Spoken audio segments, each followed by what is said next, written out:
That took longer than I expected. How was I supposed to know they were building trains at Longhorns? Have you ever stumbled into a room full of model train enthusiasts? Those guys are big-time recruiters, so they wouldn't leave me alone. They'd all heard about my accident, and some old-timer told this really horrible story about a conductor who fell between two train cars and held on for dear life with both hands. His legs bounced around until finally someone found him and hauled him back to safety. But by that time both his legs were broken. So the guy says to me, lucky he didn't end up under the train. That's a whole nother story you don't even want to hear. I hadn't wanted to hear the first story either, but that hadn't stopped him from telling it to me. And sure enough, he told me this other story about this guy who fell under a train, and I'm not going to repeat it. It's a bad story. Once they'd had me standing there, I had to hear about the engines and their trains that used to run through town and look at all their models on and on. It was pretty interesting, actually. I was standing there thinking, hey, I could join these guys if I didn't have school. I could get my own train and do some research on this and that. These old guys aren't that bad. In other words, I was distracted. It was about 30 minutes after I'd left the cafe that I realized I was away from my post and was probably missing old Joe Bush himself turning the Black Crow on the steps of the library. I excused myself to use the men's restroom. Once I was in there, I realized a sink is a lot easier to climb on top when you don't have a leg that was recently broken into a bunch of pieces. But I was determined to get that window open for Sarah, and I must have been there for a long time, like 10 minutes, because I had only just unlatched the top of the window and gotten halfway down again when I heard someone at the door peeking in, asking if I was okay, if I had fallen into the toilet, the usual stuff. I sort of half fell, half climbed the rest of the way down, and landed on my rear on the tile floor. It's a miracle I didn't hurt myself. The same guy who had told me the two train stories helped me up and tried to make me feel better by commenting on how difficult it must be to go to the bathroom with a broken leg, etc., etc. The funny thing was, I had about 10 cups of coffee and I really needed to use the bathroom, but I had already been in there forever, so I made my way for the door and headed back to the cafe, which is where I'm sitting. I went straight to the bathroom. When I got back, there was a glass of water on my table. My table, how funny is that? I never come here. More coffee, the waitress asked me. She said it like she was preferred if I found someplace else to take up space on the planet. We've been sharing idle chit-chat all morning about school, my injury, the town, but generally she was a 1 or 2 word conversationalist, and this more coffee question was all I was going to get. Can I just stick with the water instead? I asked. She gave me an evil eye, like I had just foreloaded, or so I ordered a third slice of pie, and kept my eye on the crow, as it still hadn't changed. I can't believe what just happened. 10 or 15 minutes ago, I was choking down a bite of cherry pie. Guess who I see coming up Main Street? Our friendly neighborhood park ranger, Daryl Booner. He walked right past the library, glanced at it, and crossed the street. I slumped behind my journal and then thought I better not have it, or he might turn private eye on me and try and confiscate it as evidence. Can a park ranger do that? I don't know. But he got a uniform and he's a big guy, so I didn't take any chances. I bent down and put it in my backpack. And when I glanced back up again, I heard the bell ding of the cafe door and watched Ranger Bruner walk towards my table. I'm not sure if it was all the coffee I drank or what, but I was super nervous. Hi, Ranger Bruner, I said with a shaky voice. It sounded like I'd just thrown someone under a train. And the rest of the conversation went like this. Booner. Feeling better, I see? Me? Yes. Much. Thank you, sir. Booner. Seen Sarah lately? Me? No, sir. I haven't seen her in a long time. Booner, you know? She's still snooping around. She can't seem to leave things alone. Me? I wasn't aware since I haven't seen her. Mind you, my voice was shaking every time I opened my mouth. No more coffee. Booner. You're sure you haven't talked to her? Me. Oh, I'm sure. I'd remember that. Booner. Very funny. Me. Not trying to be funny, sir. He looked at me sideways and stood up. I could tell he didn't trust me. That's all we needed. Daryl Booner following me and Sarah. He made for the door without turning back and disappeared down the block. I drank a glass of water and went to the bathroom again. I stared at the library, sitting at the cafe, making me realize I don't want to be a spy when I grow up. Too much sitting around doing nothing. 5 more minutes just went by, and oh no, don't tell me, this can't be. Is that my dad? He's coming up on the other side of the street. What time is it? 1:05? He and Henry are back from the city like they said, but they should be heading for the creek. Okay, I'm going to slide down this booth, watch him, and take a few notes. He's in front of the library, looking both ways. Now looking off towards Dr. Watt's house. Is he going up the steps? He has his hand on the crow. I can't see what he's doing. He's down the steps, crossing the street. Coming towards me. He can't come in. No way. Here he is, right in front of the window, about to reach the door. Hold your breath, Ryan. That always helps. Keep your head down, keep writing. He's walking like he's got somewhere to be. He's going down the street towards my house. Now sight.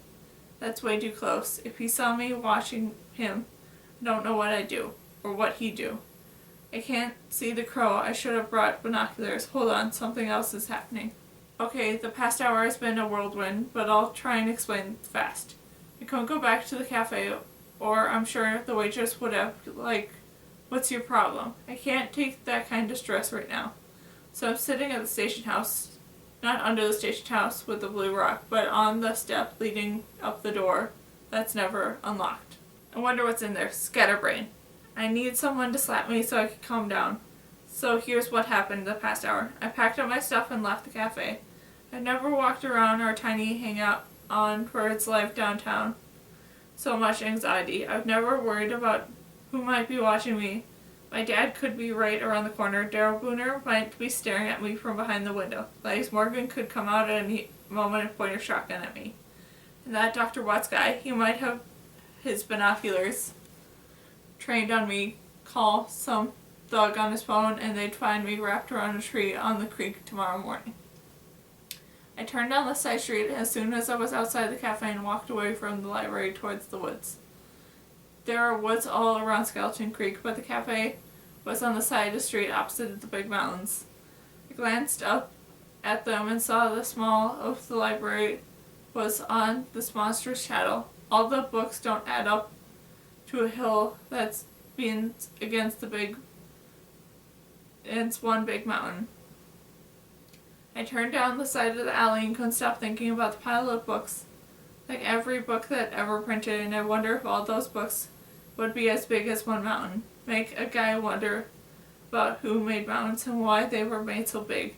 So all these thoughts were running through my head, which kept me from being too nervous at the thought of turning the corner into my dad or Ranger Booner or Cletty, and ready to slap me across the face with a copy of War and Peace or Lord of the Rings.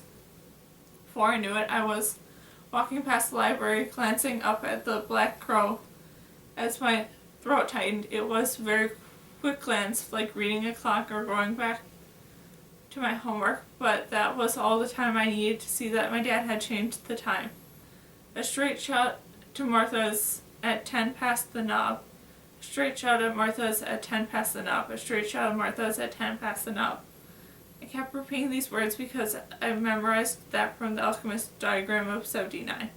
Before I knew how I'd even got there, I was across the street, down a block, sitting on the curb, shaking uncontrollably. I thought about the mountain of books and my body not growing. I breathed the mountain air and in and out until I felt a little better. It dawned on me then that I should keep watching from where I sat. No one had seen me, or at least if they hadn't stopped me. Maybe something else would happen. I stood and peeked around the corner onto Main Street and sort of leaned on the brick building like they were playing it cool in case anyone walked past. I waited. 5 minutes went by, 1:51. 5 more minutes, 1:56. People walked by the library, but no one appeared to look at the crow. No one went inside the library. It just sat there until 1:58. When Gladys Morgan opened the door and came outside, she stood there for a moment looking down Main Street and then looked at me. I didn't move. It wasn't because I wanted her to see me. I just couldn't move. She stared right at me, Half expected her to hear a whisper, "Don't make me come looking for you." But she acted like she hadn't seen me at all. Gladys is ancient, so it was likely nothing more than a contract-included blob next to a fuzzy building. Still, it was creepy the way she stopped and held her gaze right where I was standing, like she knew someone was hiding just outside her ability to see. Gladys turned around, looked at the black crow, and went back to the library. 2 p.m. I lingered. I don't even know for sure why. It wasn't like I had it all figured out or anything, but something told me to stay. The little dance wasn't done yet. By 2:03 my dad came back. He walked casually up the sidewalk and jumped the 2 steps to the library door. He didn't see me. I watched him reach up and move the crow. And when he did, I realized he was doing the job of the apostle had once done. The apostle will see you now. Could my dad have written those words? If he did, he's crazy. Meet my dad? Escape from the nut house? Or was it worse than crazy? Was it deadly? No one could think about that. He would have been just a kid when Joe Bush died. A kid like me. I walked to the Blue Rock so I could leave a note for Sarah. Now, here I sit on the sun beating down on my head. Stress makes you do things you shouldn't. That's a whole fight or flight thing. I worked my leg way too hard today without even realizing I was doing it. Didn't hurt then, but it hurts a lot now. I hope I haven't re-injured it. I'm not looking forward to the long walk back home. The lies I'll have to tell about what I've been doing all day. The questions about the shirt I didn't buy with the money my dad gave me. But wait, who's the real liar here? My dad moved the signal, then moved it back. Everyone at the Crossbones knew they were supposed to look between 1 and 2 on Wednesday. Maybe they've been looking for years, who knows? Probably it's all part of some elaborate scheme. The crow moves the first time and everyone knows it will move again at 1 p.m. the next day. Could it be? That would make sense because my dad is gone all day, every day. But Dr. Watts and Gladys? They're right here. Maybe Watts goes to the top window every day, points his binoculars at the library, and then goes back to whatever he's doing in his old house of his. All Gladys has to do is glance out the door she steps through every day. Sarah, you're going to have to move fast. Crossbones is meeting below Longhorns at 12:10 tonight. I can't walk out here again. My leg is killing me. You'll have to email me, but I guess it'd still be watching closer. Send me a note at exactly 9 p.m. Let me know if you'll need me to do anything. I'll turn in early and tell them I'm tired and not feeling well, and maybe they'll leave me alone. At least I know my dad won't be home tonight. Best guess about who they're going to see at the secret meeting: Dr. Watts, my dad, Gladys Morgan, maybe Daryl Booner. Everyone else might have shown up is already dead. Ryan.